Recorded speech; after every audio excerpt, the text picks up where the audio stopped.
কি এর বাল শাকিব খান বাল চলে টাইম আছে সিয়ামের কাছে। আজকে আমি সিয়ামের রাক্ষস মুভিটা দেখছি, বাইরে ভাই এত ভালো লাগছে তা বলার বাহিরে। এই রাক্ষস মুভিটা আমি 2 মাস ধরে দেখতেছি, শুধু ট্রেইলার এবং কিছু রিলস শর্ট ভিডিও গুলা। সো আজকে পুরো মুভিটা দেখলাম। মানে ভাই মুভিটার মাঝে শুধু অ্যাকশন না, তার কথার হিট দেখেই আপনার গায়ে এমনি হিট হয়ে পড়বো। মানে সিয়ামের কথার ডায়লগ গুলা দেখে আমার মনে হচ্ছে যদি কারো আমি কাছে পাইতাম 1 ঘন্টা ঘুষাইতাম। শুধু কথা শুই না, এরকম অ্যাকশন তো আছে বাংলাদেশের মাঝে। অ্যাকশন মুভির মাঝে বর্তমানে 2 জনেই মানে সাকিব রে না, বাল দিও না। 1 নম্বরে সিয়াম, 2 নম্বরে শরীফুল রাজ, একদম তামিল। সিয়ামের স্টাইলটার দিকে অবাক হয়েছি আমি, কারণ শার্ট যেরকম স্টাইল যেরকম মাইরে সবকিছু মিলাই মানে একদম পারফেক্ট। এখন রাক্ষস মুভিতে ওই জিল্লু মাল দে এই ডায়লগটা দেওয়াতে অনেকে দেখছে এটা অল্ডার ধরতেছে যে সাকিব এটা ভালো হয়েছে। আরে ভাই এখন সাকিবের ফ্রেন্ড ভক্ত কিছু আছে, সাকিব যে একবারে খারাপ অভিনয় করে তারপরও তারে ভালো কইব, খারাপ কইব। সো এটা বুঝতে হইব। সাকিবের হাতের তুড়ি মাইরা এই জিল্লু মাল দে একটু বাবলু কইছে, বাস এটা ফেমাস।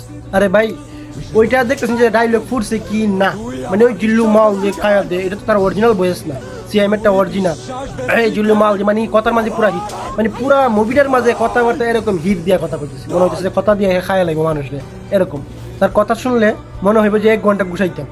মানে সিএমের কথার মাঝে এরকম হিট, মানে অ্যাকশন না দেখলেই শুধু কথা শুনলেই সিএমের যে কথার হিট, মানে পুরা মুভিটার মাঝে শুধু জুড়ে জুড়ে কথা, মানে হিট দিয়া খায় দেয় ওরে ধর ওই ওরে মাইরালা, মানে পুরা পারফেক্ট। এই প্রথম বাংলাদেশের কোনো মুভি দেখে আমার গায়ে একটু হিট আইছে, অ্যাকশনের হিটগুলা। এই মুভিটার মধ্যে সব কিছু আছে, রোমান্টিক অ্যাকশন সব। আর স্টাইলের দিকে স্মার্টের দিকে সিয়াম কি কোনো দিক দিয়ে কম ন? সব সাকিব খানের খানা দেশ লেবরার বাংলাদেশ। বহুত কইরা গেছো রাজনীতি, এখন করবা পেট নীতি, এখন সিয়ামে করব ইউ আর বেস্ট। এখন আমি চাপা মারছি কি না রিলি কইছি, একটু অ্যাকশনগুলো আপনারা দেখেন। সেই ব্যাকগ্রাউন্ড থেকে এই ফ্যামিলির বউ হয়ে আসার কোনো যোগ্যতা তোর নেই। আমার ভাইকে তুই ফুসলে এই বাড়িতে এসেছিস, তুই নিজে একটা খারাপ জন্ম দিয়েছিস একটা। একদম জায়গার উপরে খায় দিব। তুই কারে নিয়ে কথা বললি? ও তোমার চাচা সিনিয়র। আব্বা, ও আমার আম্মারে নিয়ে কথা বলছে।